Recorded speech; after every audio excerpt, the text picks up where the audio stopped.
All right, we are live. Hello, everybody. Check, check. Hey, hey, what's up? Hello. Hello, hello. How's it going? It's going swell. How about you? I've been kind of struggling. I got that second vaccine shot on Saturday and it kicked my butt pretty good. Oh, yeah, wipe you out. Yeah, I mean, it didn't like give me the flu like symptoms, but I have like autoimmune issues Yeah. and um I get this equilibrium thing. Like I've talked about it before how I have issues with my ears and it Mm-hmm. like flared that up really bad. So I've been kind of not really I haven't like touched anything with music for, since last weekend. Ah, gotcha. It's how it goes sometimes. I definitely understand. I mean, at least you're doing what you feel is right to like get taken care of, though. Yeah, I mean, I it's definitely wasn't bad. Like I said, That's good. like the symptoms were not even in like top 10 of like the hangovers that I've ever had in my life. Like it really wasn't Yeah, that's solid that then. bad. All right, I'm pasting a Yep. link. Let's So, see. what So Hey, up? what's up? How's it going?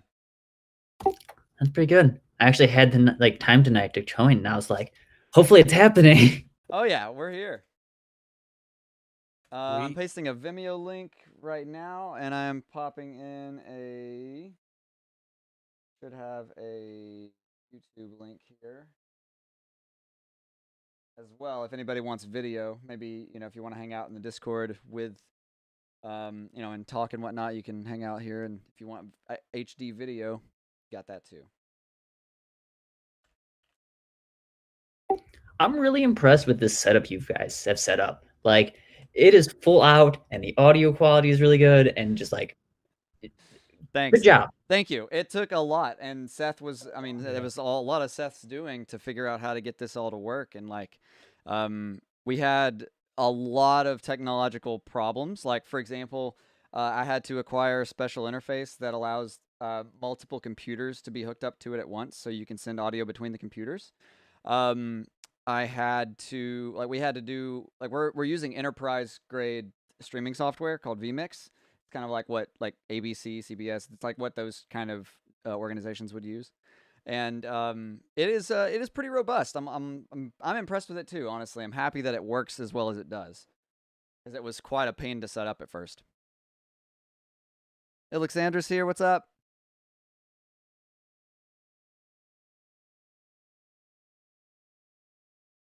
Oh, What interface is it? it is a iConnectivity Audio Connect 4 iConnect 4 Plus, or I think that's what it's called. It's iConnectivity. It's I can't so remember which model. so you can connect more than one audio or more than one computer to the same Yeah, totally. audio interface with that? Yeah, I can literally have the. It's possible to literally have the mic. For example, right now, audio is coming from my mic to a Yamaha audio interface over here, so I've got pretty easy control over the levels and uh, mic gain and all that sort of stuff. So I can easily drop the mic out if I like have to cough or something. I got that over here. This is hooked up to the MacBook. The MacBook is hooked up to that. It's the MacBook is essentially hooked up to two audio interfaces: the Yamaha, which has the mic input, and the iConnectivity, which is connected to the MacBook and the Windows PC / Hackintosh that is in front of me here. So essentially, what is happening is audio is being sent from through the MacBook through the iConnectivity into Discord or into vMix, and then goes out to wherever it needs to go, like Vimeo or YouTube. And then Is since it since audio is coming through the MacBook anyway, it Discord picks it up, and that's how you're able to hear me. is it audio over it's not over Ethernet, is it? No, it's over USB. Okay, It's nice. really nice. I'm really happy with it. And the thing is about the iConnectivity stuff is that they are rock solid. I mean, they are bulletproof in terms of stability. They're designed for live. live scenarios. So they just don't stop, and they just work. They're the kind of standard I want other devices to kind of live up to, that sometimes don't. A lot of audio gear is really solid, but sometimes you get a few oddballs here and there that just have little quirks about them. But the eye connectivity stuff is really good. I definitely recommend it if you're looking for a multi-computer linkage situation. It's kind of like a smaller non-network version of Dante. I don't have to worry about IP or Yeah. any networking or anything, and it still allows. Like I can send a whole lot. In fact, I think I can actually show you. Let me see if I can show you the application, what this actually looks I like have here. that on I have that on my audio interfaces, my Metric Halo stuff. Oh yeah, But it's like you because you can daisy chain the interfaces and they connect all their audio over Ethernet. It's like Dante, but it's their own protocol.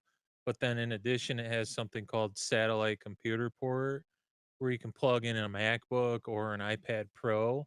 yeah, And then what's cool is I can use my iPad Pro, which I have like tons of return effects, or just like there's a whole production environment in iPad Pro, and I can send audio out into my iPad Pro and then bring it right back in. It's like an yeah. effects pedal essentially. Yeah, exactly. And this is a I don't actually have the connect. This is the cool thing about it. I don't have the software installed on this MacBook. I've got the software actually installed on the Windows side, so you can control the host software on either side. But it's called iConfig, and it looks like this. It's like a matrix. There it is. So it's matrix routing. So you've got USB ports. You've also got audio in and such like this. So all you have to do is That's just cool. route to and from wherever you need to go, and it does it really really smoothly. Um, for example, also I have this M Audio trigger finger, which is controlling the kind of scenes. If anybody's watching the YouTube or Vimeo link right now, then they're seeing the camera and the feed from my MacBook on the same screen right now. And basically, that's how it's able to happen that way is that I've got a capture card capturing the MacBook, sending that into the main software on the Windows machine, and the trigger finger is switching visual scenes. But also, if I wanted to, I could have the trigger finger trigger drums on both machines at the same time, like my Windows and my MacBook. It's cool because they have a lot of flexibility. You can actually have uh, you have one MIDI controller controlling multiple computers at the same time, which is kind of nice. Definitely worth the investment. I don't think I paid very much for it. I think I paid maybe a couple $100 or something like that, and that was it. Well What worth is the it. name of the what is the it's the Audio 4C you said? I think the one I have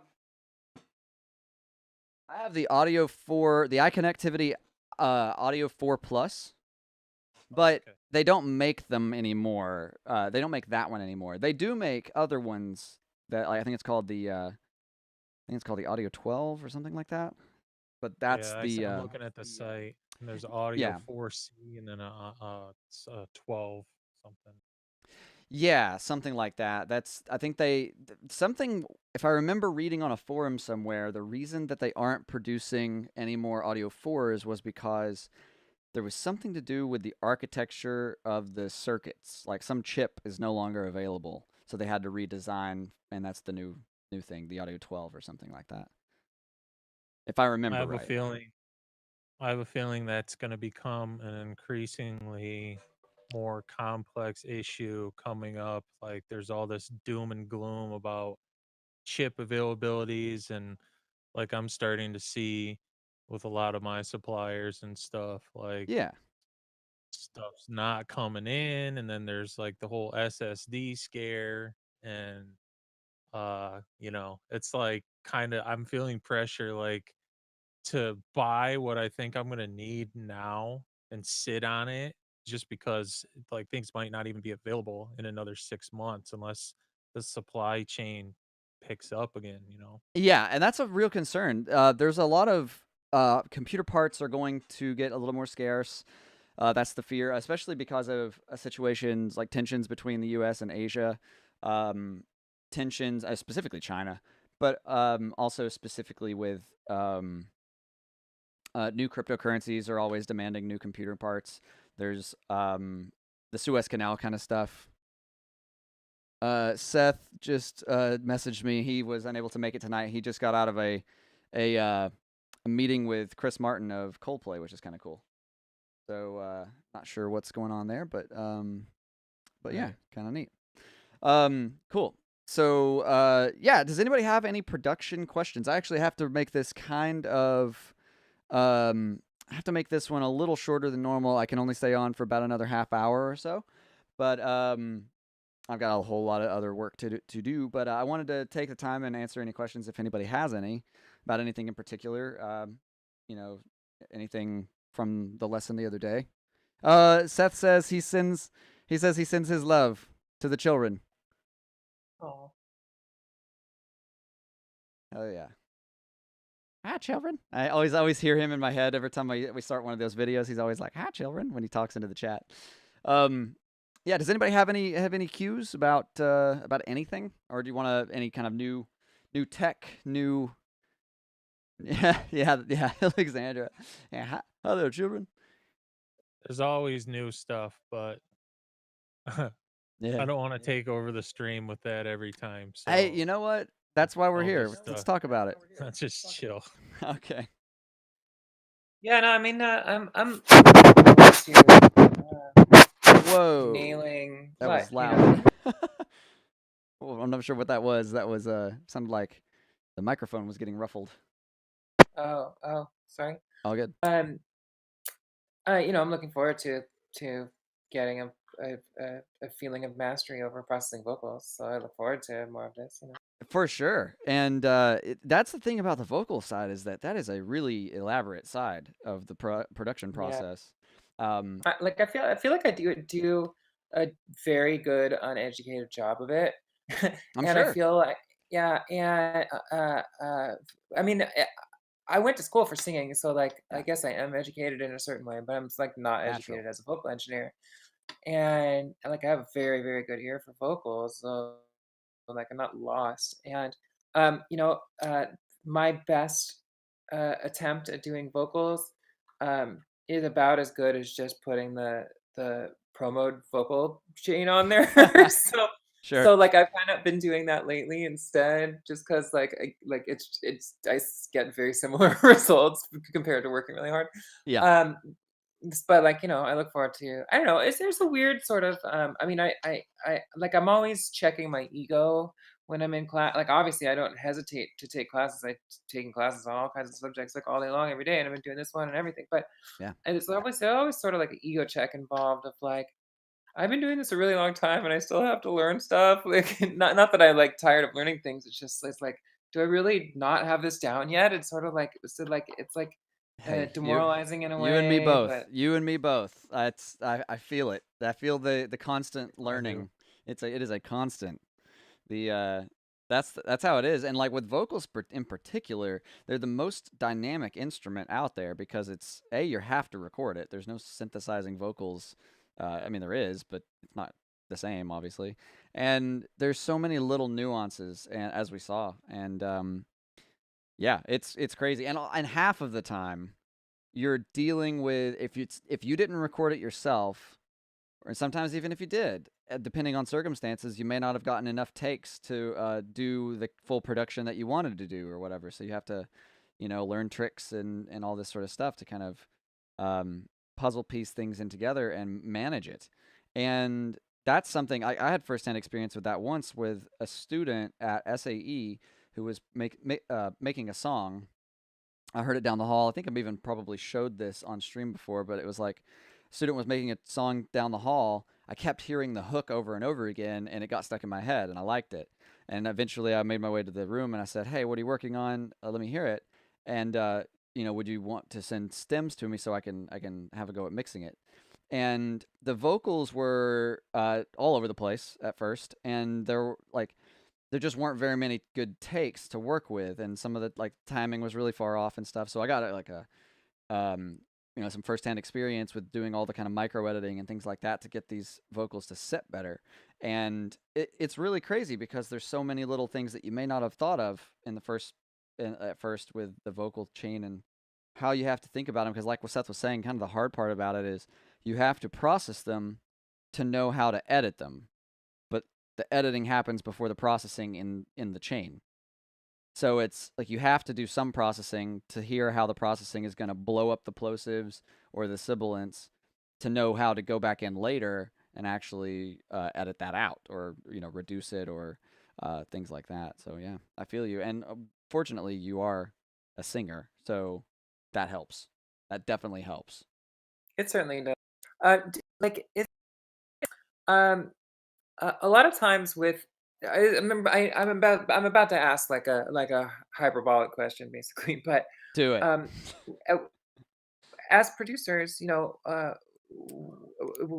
lot of our training, I guess, is if this thing, like if this drum sound sucks, perhaps consider that you pulled a poor sample to start with, or Yeah. if you're working with a rough sample to try to improve the source material before Yeah. trying to correct it with processing.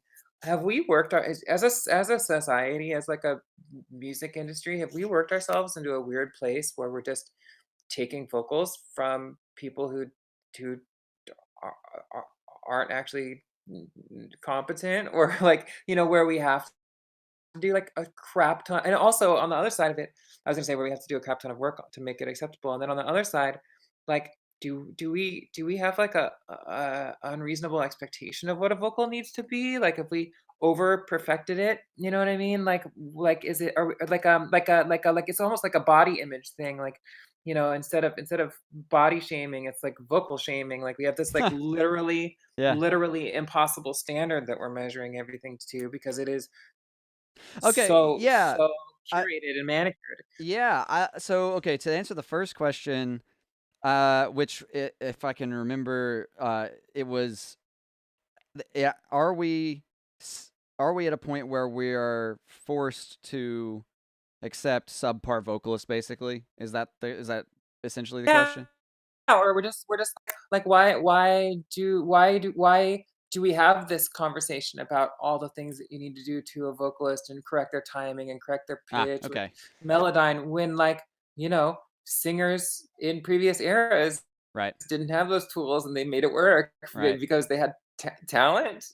Right. Well, I think I think the answer ultimately is no. We're not forced to do that because everybody sucks, obviously.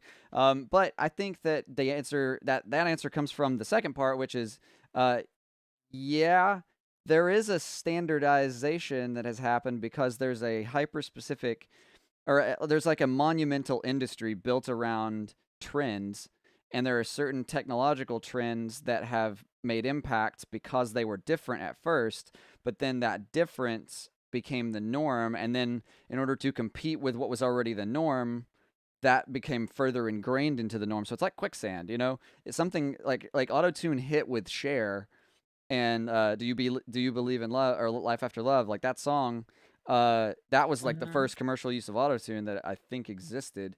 So it's like that hit, and that everybody like either loved it or hated it, and then from there it could, but it's so this is kind of like or a two-part answer. So it's like the technology has allowed, I don't think it limits us to singers or whatever. I don't think it limits us to having to do all this stuff, but because there are obviously still fantastic singers out there. Um, but it also opened up the possibility for subpar singers to now sound similar to great singers relatively quickly. So it kind of lowered the barrier to entry in that regard. And then also, because there was an industry built around using technology to the fullest to get a sound or whatever, there was like the people that got popular had the best engineers and the best technology and the newest technology, or they were just doing really good work, like just solid performances, solid engineering, solid artistry. and that became the standard. And now we are seeking to recreate that, and forced to use all the tools at our disposal to make up for our own shortcomings, while simultaneously aiming for a standard that was set through technology, and it was raised through technology. Like Michael Jackson, you can look at him sing. That guy could nail every performance, and he may not have liked every performance, but like there's a video of him doing the tracking for "We Are the World." You can check it out on YouTube. It's really awesome, and it's him and Quincy Jones in the studio with like a $8,000 mic. It's great, but he's nailing these performances one after the other, and it just sounds perfect. And like Seth was saying, I agree with it. Where that I think is the defining characteristic of a good singer is the ability to repeat it exactly the same over and over and over again. And now we're at that point where, because of our reliance on technology kind of being a crutch and a band-aid for any shortcomings, and also the trend that it's creating, we can get away with being subpar singers and leaning on the technology for creative, and leaning on the creative aspect of it, and just saying like, well, like, I mean, that's what I was going for. It's like, it may not sound normal, like it may not sound it may not sound natural, but that's what I like. And it's like, well, sure. Like, I don't know. People might like it, some Yeah, people might hate it, but yeah, I think it's a lot of uh, both, honestly. yeah.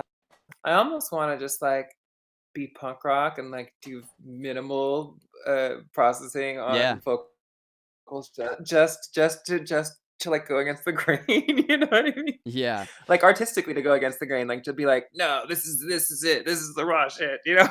Well, right, and also think about this. This is like, you don't have to do any of the shit that we've went over. Like, that's the weird part about it, is that like Vermeer is like one of my Vermeer is one of my favorite painters in history, and like because he was so immaculate and precise and just so good. Da Vinci, Michelangelo, all those painters were just fucking brilliant at what they did, but Jackson Pollock proved you don't have to do any of that. You can be drunk and slap paint down and get recognized for being different and doing something that nobody had done before. So I think the artistic side of it, like, for example, sometimes people fuck things up on purpose in recordings. There was a Lenny Kravitz song, American Woman, that the vocal, there's like this one part of the vocal, it's just like it's made really distorted. That vocal is really, really distorted. And I had to listen to that in a critical listening class, and we were talking about what we thought about that recording, and I was like, well, the vocals sound blown out, too edgy. And then the teacher said, I think it's perfect, because he said it's abrasive, and that's literally what the song is about, is pushing away somebody. So he's like, you want to like agitate them and push them away. And I was like, okay, well, that's kind of cool. Like, that's a new interpretation I'd never thought of. So you could do that, the punk rock thing, and it might work, as long as it sounds good and is doing what you want, then totally fine. Obviously, like, there's no standard for perfection. I mean, people will always pick and find things that they can do. There's always more that you can do, but it's the same kind of mentality as like mixing a song. It's like, yeah, you could probably get that a little tighter, but at some point, nobody is going to care. It doesn't translate to album sales to go ahead and tune that thing 3 cents, I don't know. But then then again, like, all of those little things add up, and it might. It just kind of depends. I think it's a healthy mix of luck and technical skill, along with artistic creative decisions along the way. Do you find yourself, what's like the things that you find yourself doing to a vocal right away? Well, I mean, tuning it is, if it needs to help with tuning, I tune it first. Yeah. That's a fair thing. I mean, and now think about that too. Technology, again. Oh, Like, it's amazing. Yeah. yeah, it's like, so when you had tape machines and tape machines only, there was no tuning. And actually, what's weird is you can look back at all those old recordings. Some of those singers are ass. Like, they're not good. Some people cannot hold an even pitch. and they will waver, and it's really strange. But that because again standards, it's like they were good enough, and they were better than Yeah. everybody else at the time, you know. Yeah. So now we're used to everything being perfect and polished and I on. know, but I And guess, like, that's what I'm suggesting. Is like maybe yeah. that's not actually a good thing, you know? I mean, ultimately, that's why there's still a market for rock and roll, is that people don't always like things clean. I mean, and even the rock and roll has changed a lot, but there's always going to be a market for. I think there's always a market for most things, to be honest with you. I don't think that. I mean, the market sizes will fluctuate, but overall, I definitely think that there will be a market for uh, edgy, dirty recordings. I mean, actually, that's an entire style. I can't remember. I think the band is called Dorothy. I feel like that's the name of the band. I might be getting that wrong. Dorothy. I think it's Dorothy. They've got that like everything is distorted, everything is rolled off in the highs, and everything is really fat with like tape saturation. All the drums are just big and chunky, and the guitars are heavy and fat, and it's just like this really broken, calculatedly broken sound, you know. Yeah. Kind I of want to interesting. stick around, but I gotta dip. I like Oh yeah. always on Thursdays I have a lesson right now, so I All gotta go. right. Take care. Glad you popped in. Yeah, yeah, me too. Take care. Bye. Speaking of rock drums, Yeah. I love the way that snares hit in rock music. Like it is so perfect and it always sounds so amazing.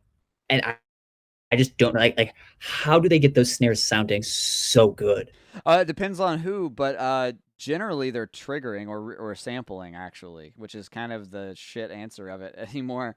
Is they're actually like metal, for example. They are re-triggering.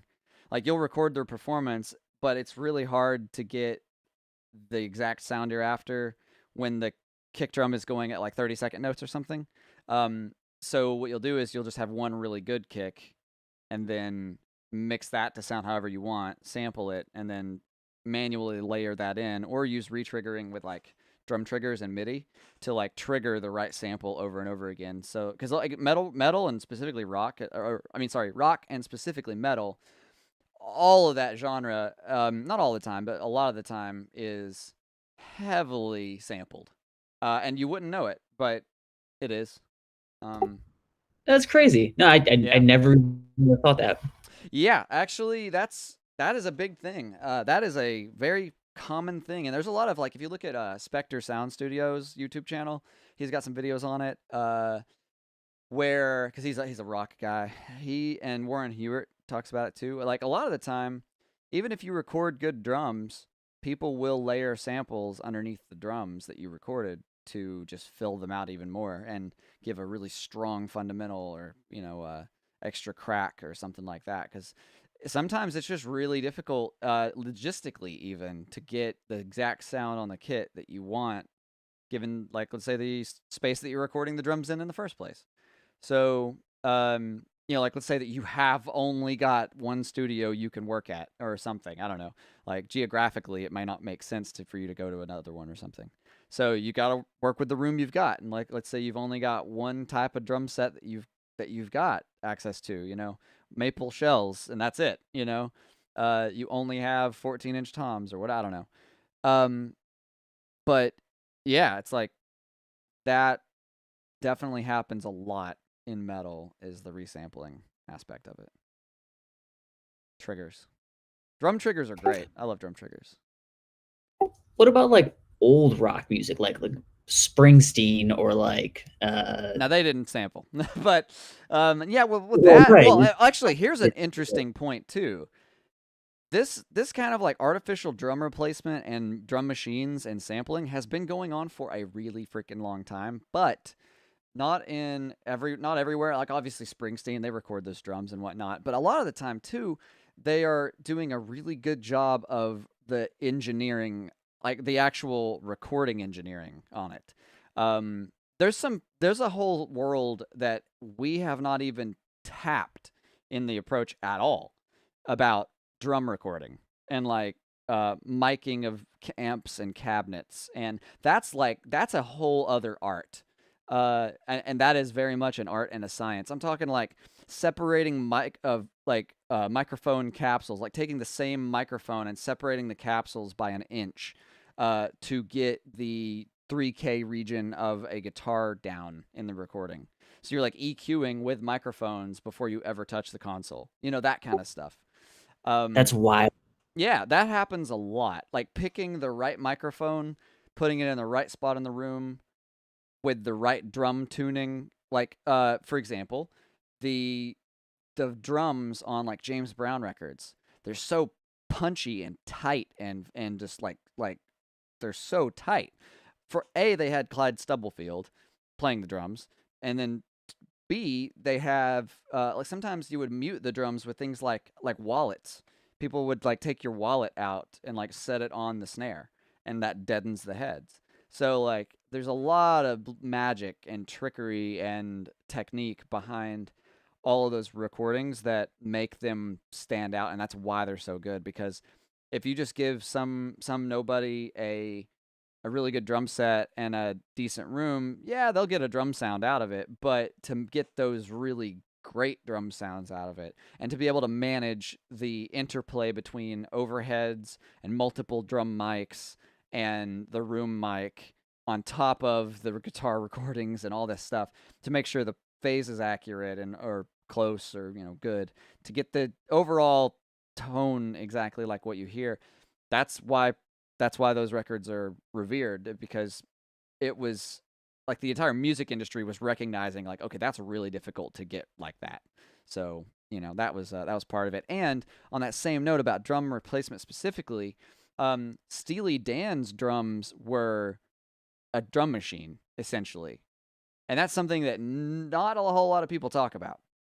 I'm talking Steely Dan from like, I'm not sure what year that album. When did Aja, Aja, AJA? I think it's Aja. When did Aja come out? I think that was like set in the 70s, 77. 77. That had a drum computer on it.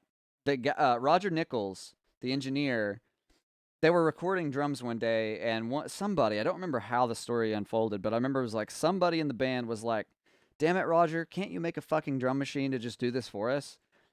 And a year later, he comes back with a literal computer that was like a wall, like a massive computer, and he coded a program in assembly language and made a drum machine. And it ran off of like a massive tape loop that was like the size of 3 rooms that was just running all the time. And That's awesome. you should look up Roger Nichols. I think the drum machine was called Windle or something like that. Like look up Roger Nichols drum machine, and you'll probably come across some articles talking about it, because it doesn't sound at all like it was a drum machine. It sounds just right consistent with all of the mixes of the day and things like that. I mean, obviously Steely Dan always sounded a little notch above, but that's why they're revered too. But aside from the music, so yeah, that's an interesting thing. There's like a whole world of massive drum replacement and miking technique and all that sort of stuff. And that's actually one of the reasons why Adam Nolly Getgood, he's like the engineer and like the former guitarist for like Periphery and a couple other bands I can't think of right now, but he's a notable engineer in the metal world, and he is notorious for and he actually started Get Good Drums, the drum sample engine, because his productions are really, really good. And yeah, like there's a lot of techniques behind getting that kind of stuff, for sure. Yeah, I'm still blown away that the drum machines and all the sampling. But I mean, that makes sense though. I mean, from being on this side of it, again. Yeah, and it's not always the case, obviously, but it does happen a lot.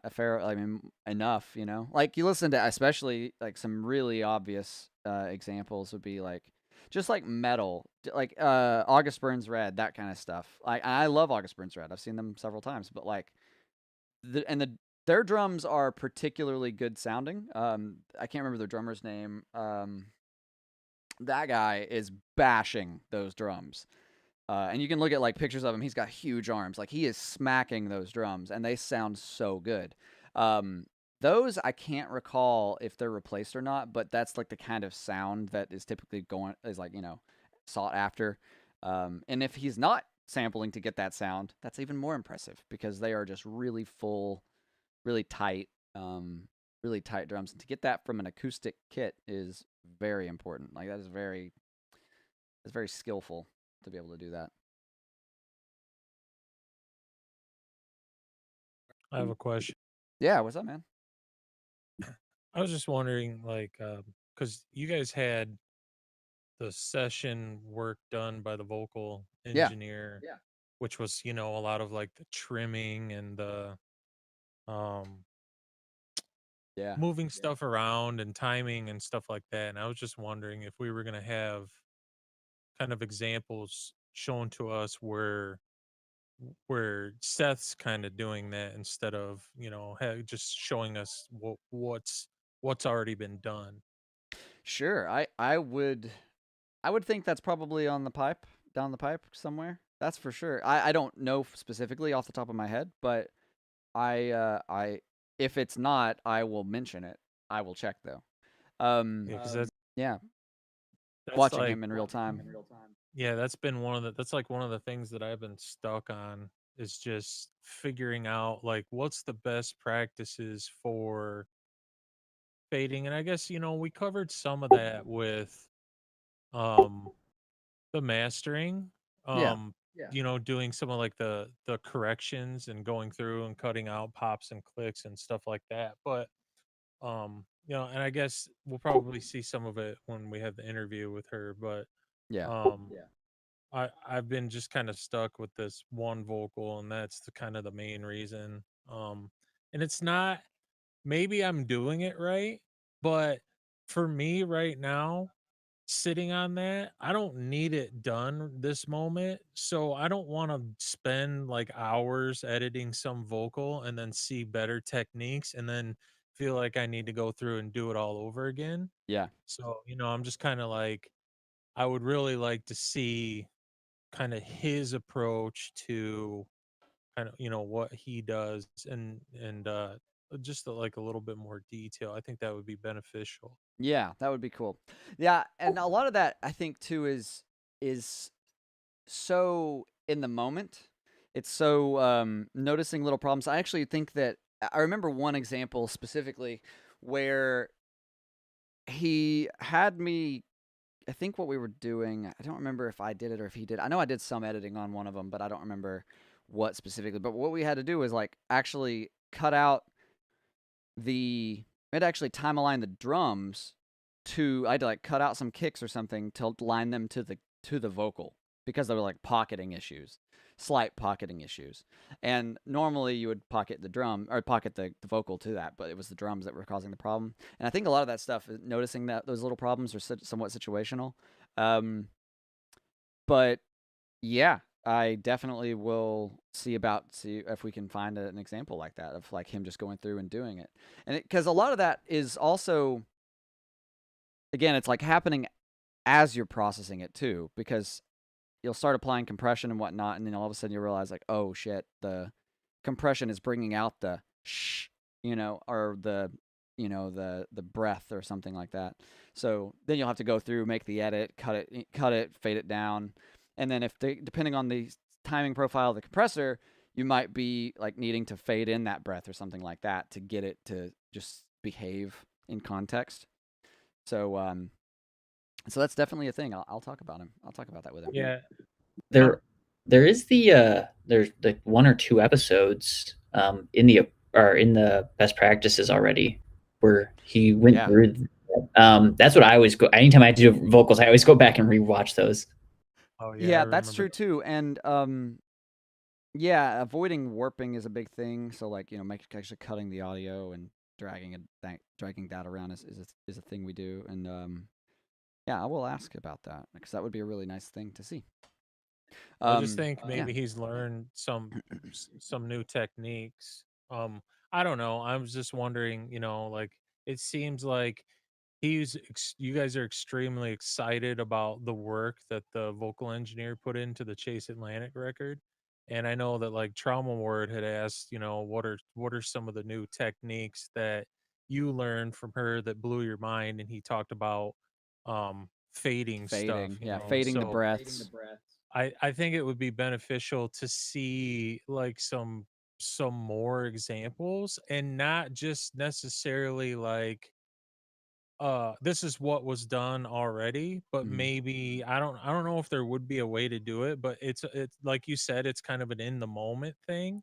Mhm. So I know that there has been times when Seth is working on projects wh- where it's the first time he's kind of touched a project. It's the first time he's seeing it. Yeah. And I think that that's really beneficial um to see somebody work kind of in real time, and to see the decision processes happening in real time instead of kind of going over it after the fact. They're both beneficial, but um I don't think Yeah. we've seen him do that in a while. Yeah. Then I'll put the worm in his ear. I'll let him know about that, because I think that would be something beneficial for all of us to see anyway. And so what we can maybe do too is like, if put it out to the students, like if anybody has a track with vocals on it, and maybe we can watch a little bit of the engineering happen that way. Um, I do have to jump here in a couple minutes, but I am glad we did this. And if anybody has any last second, thoughts, I'm happy to hear them out.